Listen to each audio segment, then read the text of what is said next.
All right, I'm gonna do the differential fluid here. So this is the rear differential, and you can see it's leaking down here.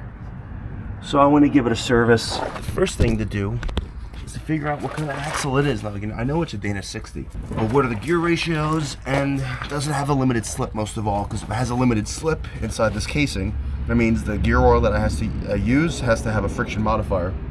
The first part about this is the axle tag right here. This tag was put on at the factory, and it says everything I need to know about this axle. It says it's ring gear diameter, it says it's for limited slip, and it'll even tell me what GVW this is for, and it'll also tell me what year. So I'm gonna do a little bit of archaeology here, and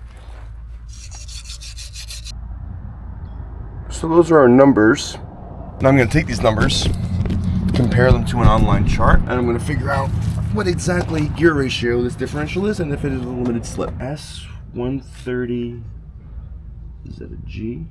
410. Ow. And according to my list here, S130G, F-350 pickup from 85 to 97. So it's a 10¼ inch ring gear. Doesn't help me if it's LSD or not. So the next thing I'm going to see is, I'm going to pull the cover, and we're going to see if it has a LSD in it. So it's 1/2 inch bolts all around. I'm going to start by taking off the bottom ones completely, and by the time I get to about this top one, I'm going to leave that in, and that's going to be the only bolt I leave in, and you'll see why. I'm going to pop the cover off, all the fluid will drain out, and it'll be a very clean process. Now I'm going to come in with my screwdriver, find a spot there. Oh, wow, look at that. What the hell? It looks like a science project in there. How long has it been driving around like this? Oh my god. That looks terrible. It smells as nasty as it looks too. Let's pop the cover off. Yikes. So inside the cover here, find nothing in particular. There doesn't seem to be any metal shavings. Upon closer inspection of the diff fluid, I honestly don't know what this color fluid is. I could be overreacting. This could be like a normal color fluid or something, but I've never seen a gray and blue fluid like this. I hope there's nothing wrong here. This is the wheel speed sensor. On these older trucks, there's no wheel speed sensors at each wheel. It just is only at the differential, and it's for that plug right here. Good looking diff. Look at the size of that ring gear. That is a big boy. The gears on this look incredible. Very sharp, very crisp. There's no solid mechanical mechanism here, meaning there's no limited slip on this differential. The plan now is to let this drain. When it drains completely, I'm going to scoop out whatever's left, clean up the mating surfaces on both the plate and the diff cover, put some silicone between them, mate them, loosely tighten them, give it about 3-4 hours, maybe even a whole day, let the silicone solidify. Tighten the diff cover, creating now a perfectly impermeable seal, and then we'll fill up the diff. So now it's a waiting game.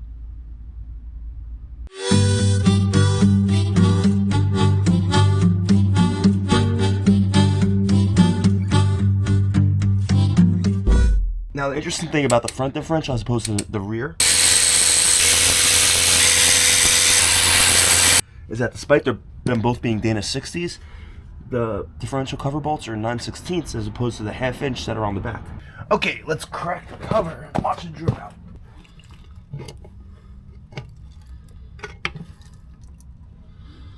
Yeah, this stuff looks a lot better already.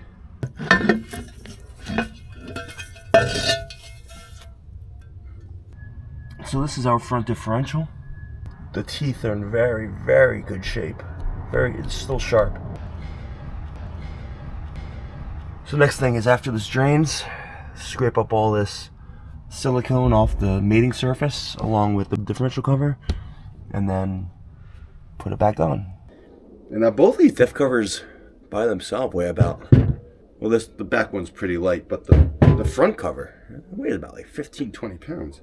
Now the oil that came out of the front looked a lot better than the oil that came out of the back, but they both had this bluish tint to it, like that's where the swamp man lives. So I'm going to clean out the inside here, scrape up the mating surfaces of both of these. Now I want to take a wire wheel to the front of them, get them ready for paint, because while I might have them off, might as well paint them. Add a little bit more sweat equity to the truck.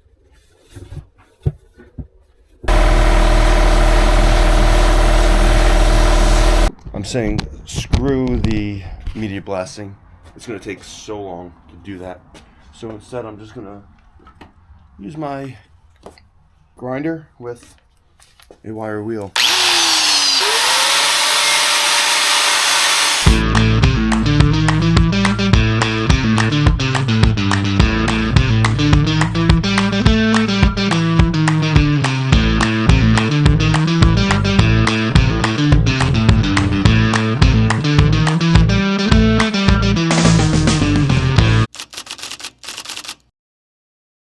Hello Earth's beautiful children. Let me show you what we're going to do today.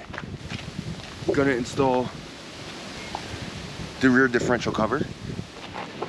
Dogs are getting yelled at. Going to install the front differential cover. Both have been sanded, primed, painted, clear coated. And then we'll get to the floor. For that, I'm going to tidy up a little bit and then we're going to get to work.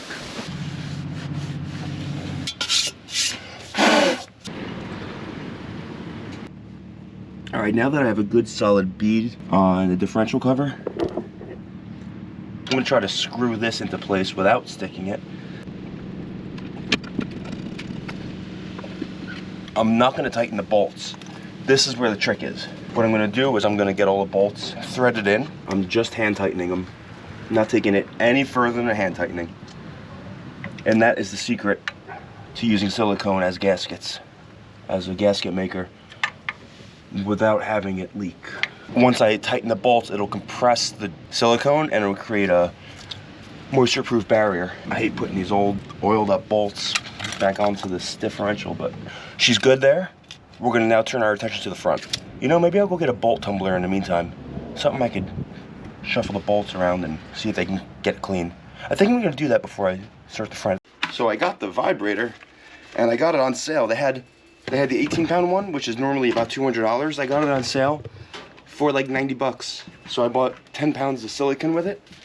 It smells like Bondo. Really. Okay, these are our bolts. They still have a lot of silicone and grease on them.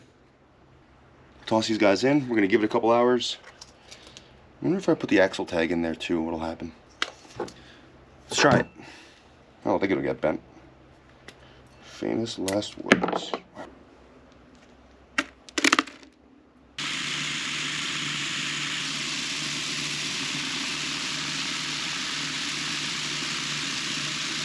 Okay, now we wait.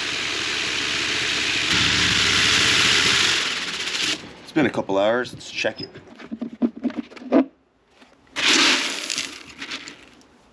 It's actually not much cleaner at all. Probably has to work longer. It did say this process could take up to 6 hours, but I don't have 6 hours. I want to put the cover on now. So I'm just going to pull the bolts out and say it is what it is. The vibratory tumbler was a mildly disappointing experience, but it's okay. I think it just had to be ran for longer, but I don't want to have the time for longer. So I'm going to put the silicone on it, on the front differential cover out here, while it's still daylight out and we can see what I'm doing. I got 75/140. That's for the rear differential, and I got 75/90 for the front differential. And I'm using a heavier weight oil because I'm anticipating this truck is going to work. So I'm going to just safeguard the rear end using a little thicker weight oil, something that's better rated for severe duty, like towing. Oh no, we got a hole in the side. It's okay. This is like mechanic pastries, or like technician tarts. Yes, sir. Jesus. Look at this fucking thing. Got all over my hands. Let's go install this guy. One 10 1/4 inch differential cover coming right up.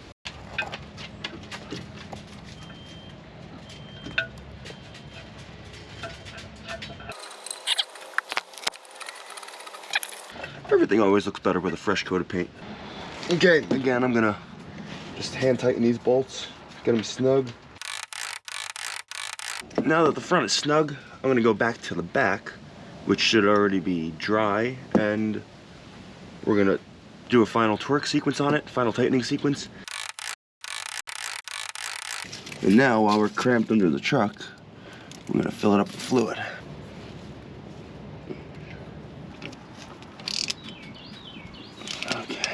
And that is the rear differential. Now to move on to the front.